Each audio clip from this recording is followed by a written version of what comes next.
ชีวิตของชาวเกาหลีเหนือที่มีความแตกต่างจากพวกเรามากมายเรามีทางเลือกมากมายในชีวิตจะซื้อรถซื้อบ้านในเมืองไหนทำงานที่ไหนก็ได้แล้วชีวิตของชาวเกาหลีเหนือล่ะมีทางเลือกในชีวิตอะไรบ้างมีใครชอบการใช้ชีวิตในแบบชาวเกาหลีเหนือไหมวันนี้แอดนำเรื่องราวของคนเกาหลีเหนือมาเล่าสู่กันฟังสำหรับชาวเกาหลีเหนือที่อาศัยอยู่ในเปียงยางชีวิตของเขาจะมีแบบนี้เมื่อผู้ชายชาวเกาหลีเหนือเข้าสู่วัยผู้ใหญ่ส่วนใหญ่ได้รับมอบหมายให้ทำงานในโรงงานเครื่องจักรและผู้หญิงส่วนใหญ่ได้รับมอบหมายให้ทำงานในโรงงานสิ่งทอหรือโรงงานอาหารหน่วยงานที่พวกเขาทำงานเป็นหน่วยงานของรัฐทั้งหมดหลายคนทำงานในหน่วยงานเดียวตลอดชีวิตกล่าวได้ว่าชีวิตของคนในเกาหลีเหนือนั้นถูกจัดเตรียมไว้ให้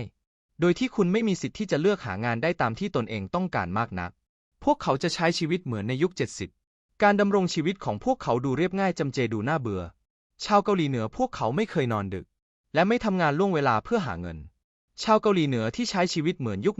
1980ใช้ชีวิตแบบช้าๆในวันหยุดของพวกเขาทุกๆวันทำอะไรกันหากคุณมีโอกาสเดินทางไปยังเกาหลีเหนือคุณจะพบบรรยากาศในเกาหลีเหนือที่แปลกใหม่เมืองที่พัฒนาช้ามากมันแตกต่างอย่างสิ้นเชิงเมื่อมองเทียบกับประเทศอื่นๆสิ่งนี้เกี่ยวข้องกับสภาพของประเทศอย่างมากวิสาหกิจของเกาหลีเหนือทั้งหมดเป็นของรัฐรวมถึงร้านค้าและร้านตัดผมมีการวางแผนงานไว้ล่วงหน้าทั้งหมดโดยรัฐบาลและมีช่องทางการขายสินค้าให้หลังเลิกงานไม่มีการแข่งขันกันแต่อย่างใดจึงไม่มีการทำงานล่วงเวลาพวกเขาสามารถหาเงินได้เท่าไหร่ใน1 เดือนด้วยกลไกการทำงานเช่นนี้รายได้ต่อหัวต่อปีในเกาหลีเหนือน้อยกว่า 1,000 ดอลลาร์สหรัฐซึ่งหมายความว่ารายได้เฉลี่ยต่อเดือนต่อคนอยู่ที่500หยวนหรือ 2,500 บาทเท่านั้นค่าจ้างเหล่านี้เพียงพอที่จะทำให้คนเกาหลีเหนือมีความสุขได้ตามแบบแผนการดำรงชีวิตที่รัฐจัดการไว้ให้ในเกาหลีเหนือบ้านได้รับการจัดสรรโดยรัฐการศึกษาและการรักษาพยาบาลนั้นฟรีแม้แต่ธัญพืชน้ำมันข้าวและบะหมี่ที่พวกเขากินนั้นมีการจัดการบริหารแบ่งปันแจกจ่ายโดยรัฐเป็นประจำเมื่อคนเกาหลีเหนือไปเยี่ยมญาติและเพื่อนๆชาวเกาหลีเหนือต้องนำวัตถุดิบอาหารต่างๆมาเองไม่เช่นนั้นคุณจะไม่ได้กินอาหารที่ผู้อื่นมอบให้หากคุณกินอาหารของญาติและเพื่อนๆที่คุณไปเยี่ยมครอบครัวเหล่านั้นก็จะขาดแคลนอาหารและหิวโหยรอต่อไปจนกว่ามีการแจกอาหารจากรัฐบาลการบริโภคอาหารในครอบครัวเกาหลีเหนือจึงมีข้อจำกัดบางอย่างแม้ว่าชาวเกาหลีเหนือจะไม่ต้องเสียเงินในการศึกษาการรักษาพยาบาลอาหารที่ฟรีจากภาครัฐคนเกาหลีเหนือทำอะไรเมื่อเลิกงานหรือวันหยุดสุดสัปดาห์เวลาว่างของเกาหลีเหนือนั้นน่าเบื่อหน่ายมากเมื่อพวกเขาไม่ไปทำงานพวกเขาต้องออกไปตามถนนเพื่อเป็นอาสาสมัครเก็บขยะในเมืองเกาหลีเหนือเป็นประเทศที่ไม่ต้องใช้จ่ายเงินในบางอย่างพวกเขาใส่ใจในความสะอาดและความเป็นระเบียบเรียบร้อยคนทำความสะอาดในเกาหลีเหนือได้รับความเคารพนับถืออย่างมากและพวกเขาอยู่ในอุตสาหกรรมที่มีรายได้สูงคนธรรมดามักจะอาสาช่วยงานเมื่อไม่ออกไปทำงานเช่นติดโปสเตอร์บนถนนเก็บกวาดขยะในเมืองนอกจากนี้ชาวเกาหลีเหนือยังชอบร้องเพลงและเต้นรำพวกเขารวมตัวชวนกันมาที่จตุรัสรวมตัวกันเพื่อเต้นรำเป็นกลุ่มระหว่างไม่ไปทำงานคนหนุ่มสาวในเกาหลีเหนือจะซื้อซีดีไปดูที่บ้านและดูซีรีส์จากประเทศจีนนอกจากมีวันหยุดตามกฎหมายแล้วยังมีวันหยุดในวันเกิดของคิมอินซุงและวันเกิดของคิมจองอินเป็นวันหยุดร่วมกันชาวเกาหลีเหนือชอบทำสิ่งที่ยิ่งใหญ่มาโดยตลอดแม้ว่าเศรษฐกิจของประเทศโดยรวมจะล้าหลังแต่เกาหลีเหนือก็ได้พัฒนาอาวุธนิวเคลียร์ซึ่งได้รับความนิยมชมชอบจากคนในประเทศประชาชนมีพื้นฐานอยู่ใต้ผู้นำของมาตุภูมิค่านิยมเช่นความจงรักภักดีต่อผู้นำมาตุภูมิความรักในการทำงานและอาชีพการงานที่ตนเองทำความพึงพอใจและความภาคภูมิใจในมาตุภูมิพัฒนาความรู้สึกให้มีความสุขในระดับสูงแม้จะมีรายได้น้อยชาวเกาหลีเหนือพวกเขาสร้างทัศนคติเชิงบวกแม้อยู่ในสภาพแวดล้อมที่ยากลำบากและใช้ชีวิตที่เรียบง่ายมีมุมมองที่แตกต่างเกี่ยวกับชีวิตของชาวเกาหลีเหนือที่ไม่ค่อยมีใครเห็นบนหน้าจอสื่อชาวเกาหลีเหนือทำงานตั้งแต่วันจันทร์ถึงพฤหัสบดีพวกเขาทั้งหมดทำงานในรัฐวิสาหกิจ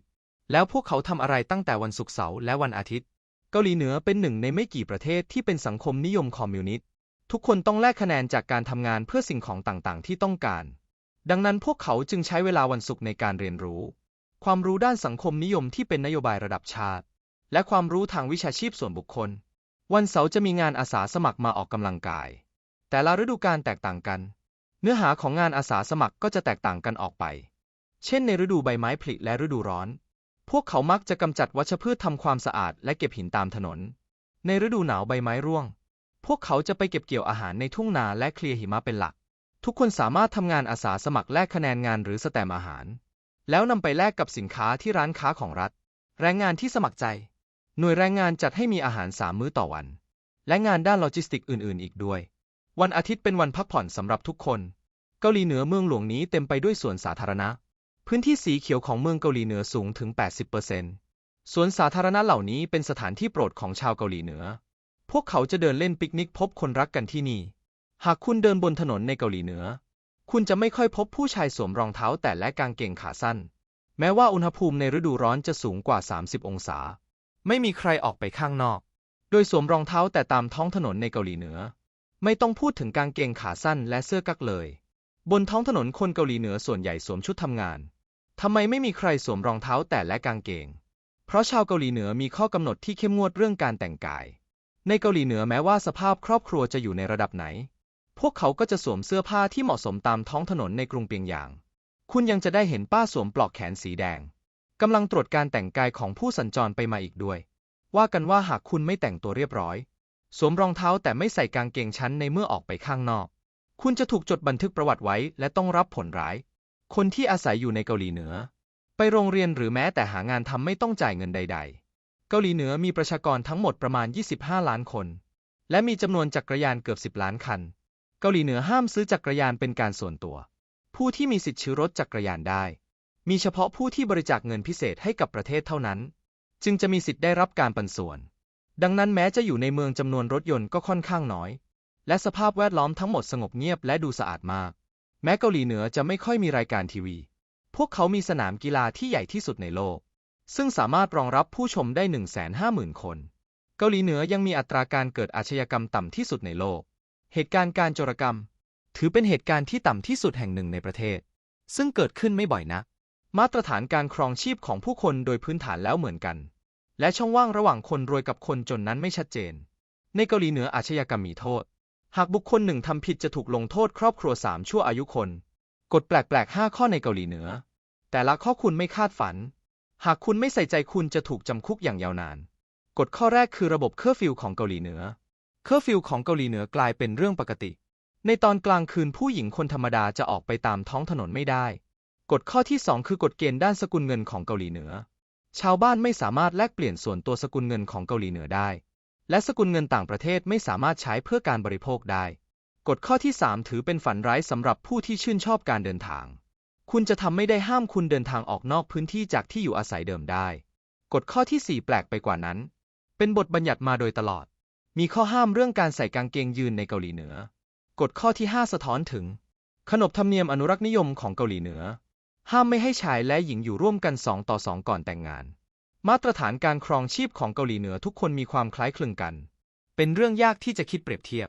ในเกาหลีเหนือสำหรับทุกคนจะทำงานร่วมกันไม่ว่าจะเป็นการแต่งตัวการพูดจาและพฤติกรรมไม่ว่าผู้ชายผู้หญิงคนแก่หรือเด็กก็ตามชีวิตตามชนบทของชาวเกาหลีเหนือเป็นสถานที่ที่ไม่มีอินเทอร์เน็ตผู้คนยังคงมีชีวิตอยู่ในยุคที่การเดินทางโดยพื้นฐานไม่จำเป็นต้องเก็บเงินเพื่อซื้อรถบ้านหรือเมียผู้คนที่นี่มีทรงผมเพียงไม่กี่แบบเท่านั้นผู้ชายไม่มีผมยาวและผู้หญิงไม่ย้อมผมแม้ในวันที่ร้อนที่สุดพวกเขาก็ยังจะไม่สามารถสวมเสื้อแขนสั้นและกางเกงขาสั้นได้แม้ว่าคุณจะอยู่ในบ้านของตนเองก็ตามเกวียนวัวเก่าๆนี้ทำด้วยตัวเองนี่คือเกษตรกรที่ดูว่าเรียบง่ายที่สุดคนส่วนใหญ่ที่นี่เดินทางด้วยการเดินและมีจักรยานน้อยมากผู้หญิงส่วนใหญ่ไม่แต่งหน้าและไม่มีใครทำศัลยกรรมเพื่อเรียนรู้เกี่ยวกับประเพณีและประเพณีของต่างประเทศในเกาหลีเหนือเป็นประเทศที่ปิดมากที่สุดในโลกคนที่นั้นใช้ชีวิตเหมือนช่วงปี 1970 สวนสนุกในเกาหลีเหนือสนามเด็กเล่นแห่งนี้มีกิจกรรมสันทนาการในร่มมากมาย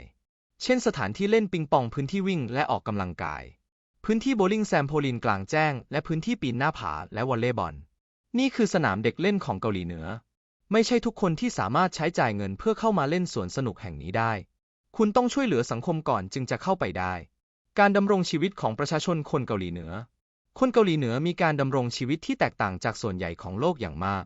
ประเทศนี้มีการควบคุมทางการเมืองและสังคมอย่างเข้มงวดเกาหลีเหนือมีนโยบายที่เข้มงวดในการควบคุมสื่อและวัฒนธรรมต่างชาติที่เข้ามาในประเทศการสวมใส่เสื้อผ้าแบบต่างชาติการใช้ภาษาแสลงหรือการครอบครองสื่อต่างๆจะถูกลงโทษอย่างรุนแรงประชาชนมีอิสระในการทำธุรกิจและการค้าขายอย่างจำกัดประชาชนเกาหลีเหนือหลายล้านคนเคยเผชิญกับความอดอยากการดำรงชีวิตของประชาชนคนเกาหลีเหนือ นั้นเต็มไปด้วยความท้าทายและความยากลำบาก แต่ยังคงอยู่อย่างมีความสุขในวิถีชีวิตของตนเอง